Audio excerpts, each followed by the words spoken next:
que mais mexeu comigo, as mortes nos navios negreiros, elas eram tantas, elas eram tão volumosas, que o volume de corpos de negros que morriam nas travessias, nas viagens, que era jogado ao mar, era tão grande que isso fez o fluxo de migração, a rota migratória dos tubarões mudar, porque eles seguiam os navios negreiros.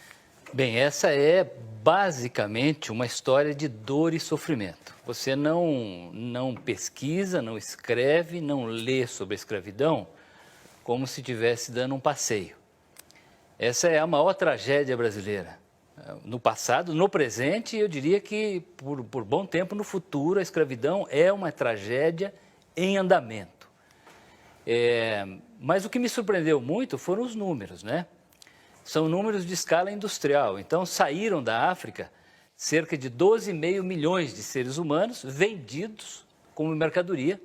Eram marcados, tinha escravizados que chegavam ao Brasil com 5 marcas de ferro quente, dizendo quem era o primeiro proprietário, o segundo, o capitão do navio negreiro que transportou. Se ele era batizado, ele recebia uma cruz na forma de ferro quente. E chegaram à América 10 milhões e 700 mil. 1 milhão e 800 mil morreram na travessia do Oceano Atlântico.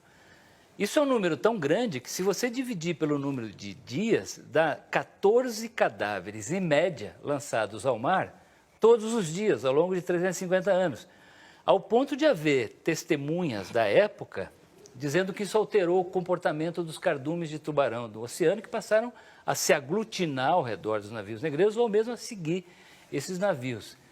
E morria-se de tudo. Morria-se de doenças gastrointestinais, diarreia, morria-se de suicídio, por isso os navios negreiros eram equipados com rede ao redor do convés, porque as pessoas eram acometidas de um surto de depressão, que na época se chamava de banzo, especialmente quando o navio ainda estava na costa da África, a terra de origem, a qual ele jamais voltaria, ainda estava à vista, então eles se atiravam ao mar.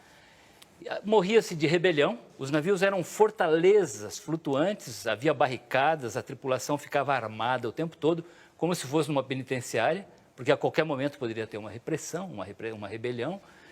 Então é uma coisa realmente assustadora. É por isso que outro dia, numa rede social, uma leitora fez uma definição curiosa. Ela falou: um livro bom de ler e difícil de engolir.